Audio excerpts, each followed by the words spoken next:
자, 여러분 젠슨 황 아시죠? 엔비디아 CEO, 그 가죽 자켓 아저씨요. 이 사람이 며칠 전에 무대 위에서 갑자기 땡큐, 삼성이라고 했어요.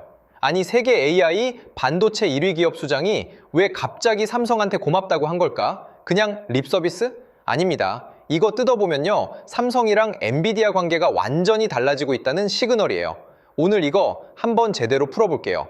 먼저 상황 정리부터 좀 하죠. 3월 16일 미국 캘리포니아 세너제이에 있는 SAP 센터.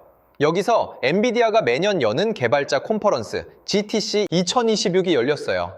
GTC가 뭐냐? 쉽게 말하면 엔비디아가 주최하는 AI 박람회라고 생각하시면 돼요. 여기서 새로운 칩 공개하고 앞으로 AI 기술이 어디로 가는지 방향을 보여주는 자리예요. 그러니까 AI 업계에서는 사실상 가장 중요한 행사 중 하나인 거죠. 그런데 여기서 좀 알아둬야 할 배경이 있어요. 삼성전자가 최근 몇 년간 HBM, 그러니까 고대역폭 메모리 시장에서 좀 고전했거든요. 특히 HBM3 시장에서 SK하이닉스한테 밀리면서 점유율이 뼈아프게 빠졌단 말이에요.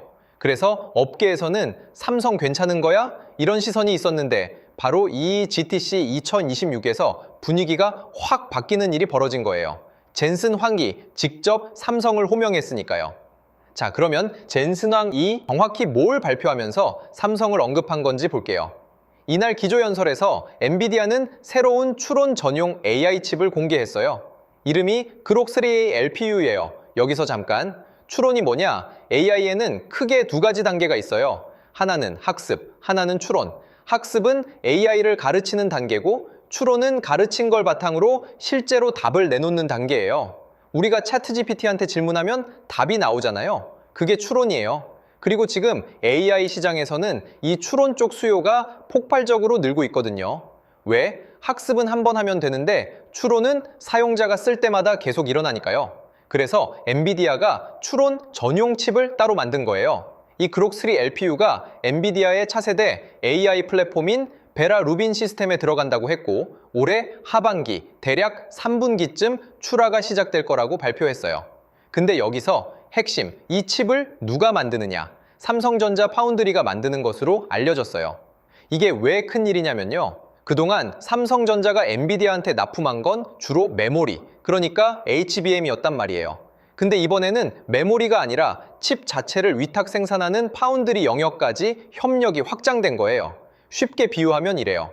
그동안 삼성이 엔비디아 집에 반찬만 납품했는데 이제는 메인 요리까지 같이 만들게 된 거예요. 관계가 한 단계 격상된 거죠. 그래서 파운드리 동맹이라는 표현까지 나오는 상황이에요. 자, 그리고 두 번째 큰 뉴스, HBM4이 공개. 삼성전자가 같은 GTC 행사장 전시 부스에서 차세대 HBM인 HBM4이 실물칩이랑 적층용 코어 다이 웨이퍼를 처음으로 일반에 공개했어요. 세계 최초 공개예요. 자, 여기서 HBM이 뭔지 좀 더 풀어볼게요. HBM, High Bandwidth Memory.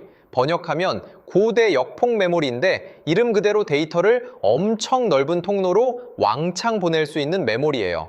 일반 메모리가 왕복 2차선 도로라면 HBM은 왕복 20차선 고속도로라고 생각하시면 돼요.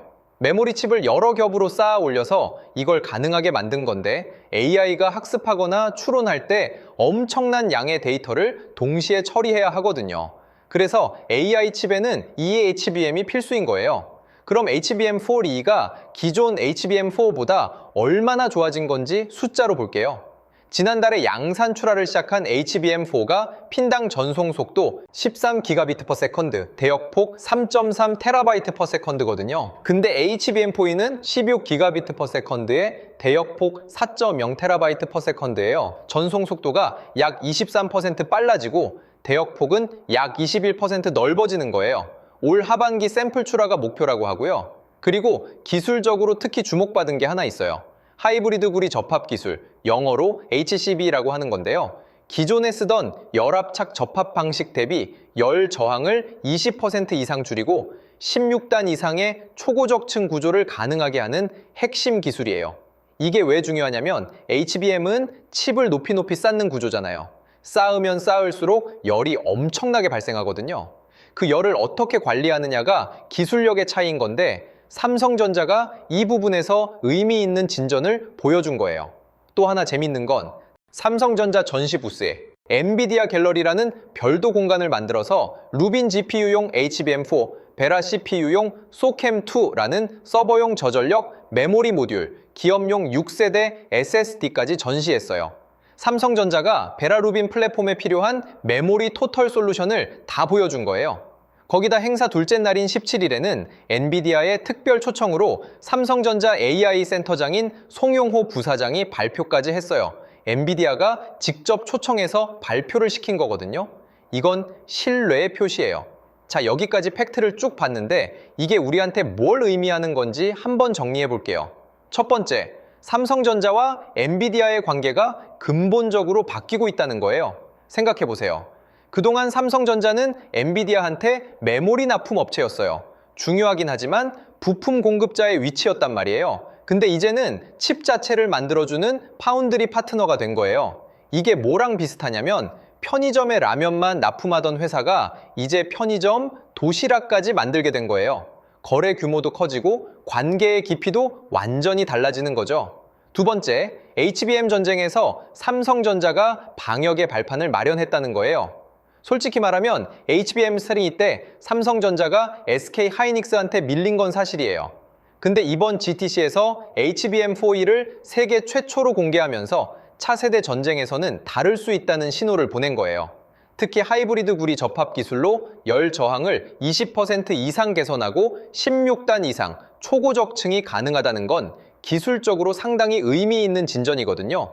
물론 아직 샘플 출하 단계이고 실제 양산에서 수율이 어떻게 나올지, 성능이 안정적으로 유지될지는 지켜봐야 해요.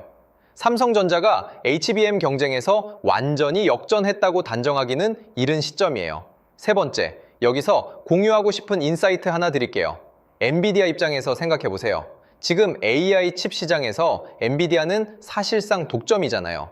근데 독점 기업이 가장 무서워하는 게 뭐냐면 공급망이 한 곳에 몰리는 거예요. 지금 최첨단 파운드리는 거의 TSMC 독점이에요. HBM도 SK 하이닉스 비중이 높고요. 엔비디아 입장에서는 공급처가 한 곳에 집중되면 협상력이 떨어지고 리스크도 커지잖아요.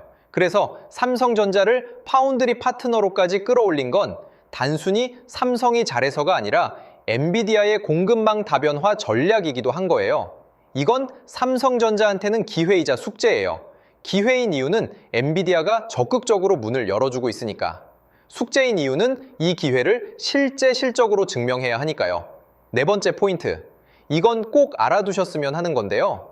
이번 GTC에서 삼성전자가 보여준 건 단순히 메모리 칩 하나가 아니에요. 루빈 GPU용 HBM4, 베라 CPU용 소캠2 메모리 모듈, 기업용 SSD까지 AI 서버에 들어가는 메모리 솔루션을 통째로 보여준 거예요. 이게 왜 중요하냐면 AI 시대에는 칩 하나 잘 만드는 것보다 시스템 전체를 이해하고 솔루션을 제공할 수 있는 능력이 더 중요해지거든요. 삼성전자가 메모리 토털 솔루션 기업으로의 전환을 선언한 거라고 볼 수 있어요. 여기서 좀 더 깊이 들어가 볼게요. 긍정적인 면만 보면 안 되잖아요. 먼저 시청자분들이 많이 궁금해하시는 건데 삼성전자가 파운드리에서 TSMC를 따라잡을 수 있느냐 하는 질문이에요. 솔직히 현재 시점에서 TSMC와 삼성 파운드리의 격차는 상당해요. 엔비디아의 핵심 GPU는 여전히 TSMC에서 만들고 있고 삼성이 맡게 된 것으로 알려진 건 추론 전용 칩인 그록3 LPU거든요. 메인 GPU가 아니라 보조 칩이라는 시각도 있을 수 있어요. 하지만 반대로 보면 그 보조 칩이라도 엔비디아가 삼성 파운드리에 맡겼다는 것 자체가 의미가 있는 거예요. 왜? 엔비디아는 품질에 타협을 안 하는 회사거든요. 삼성 파운드리의 4나노 공정이 최소한 엔비디아의 기준을 통과했다는 뜻이니까요. 그리고 중국 리스크 관점에서도 생각해 볼 게 있어요. TSMC는 대만에 핵심 생산 시설이 몰려 있잖아요. 미중 갈등이 심화되면 이게 리스크가 될 수 있거든요. 그래서 엔비디아뿐 아니라 글로벌 빅테크 기업들이 TSMC 의존도를 줄이고 싶어하는 니즈가 분명히 있어요. 이게 삼성전자한테 구조적인 기회가 될 수 있다는 분석도 있어요. 다만 여기서 좀 냉정하게 봐야 할 것도 있는데요. 한국의 AI, 반도체 산업이 지속 성장하려면 인력 문제를 빼놓을 수가 없어요. 우수한 인재들이 반도체나 AI 쪽보다 의대로 쏠리고 있다는 건 업계에서 계속 나오는 우려거든요. 반도체는 사람이 만드는 거예요. 아무리 투자를 많이 해도 그걸 설계하고 공정을 개발할 엔지니어가 없으면 의미가 없잖아요. 이건 삼성전자 한 회사의 문제가 아니라 산업 전체의 문제이기도 해요. 또 하나 정치적 환경에 대한 우려도 있어요. 기업이 대규모 투자를 하려면 정책적 안정성이 필요한데 정치적 갈등이 기업 성장을 저해할 수 있다는 목소리도 나오고 있거든요. 결국 삼성전자가 이번 GTC에서 보여준 건 가능성이에요. 가능성을 현실로 만들 수 있느냐는 앞으로 양산 수율, 기술 안정성, 그리고 산업 생태계 전체의 뒷받침에 달려 있는 거죠. 자, 오늘 내용 한 줄로 정리하면 이거예요. 젠슨왕이 삼성한테 고맙다고 말한 건 단순한 인사가 아니라 두 회사의 관계가 메모리 공급을 넘어 파운드리 동맹으로 격상되고 있다는 공식 선언에 가까운 거예요.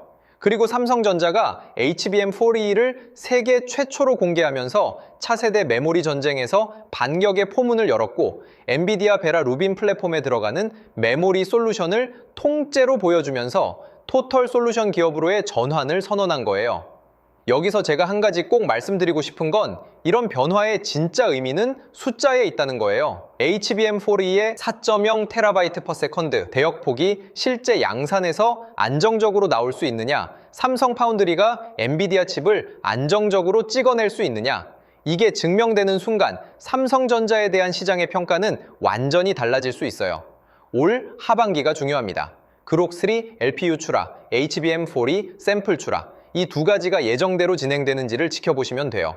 이게 제대로 되면 삼성전자의 반도체 사업이 진짜 터닝포인트를 맞이하는 거고 지연되면 또 한 번 시장의 실망을 살 수 있는 거예요.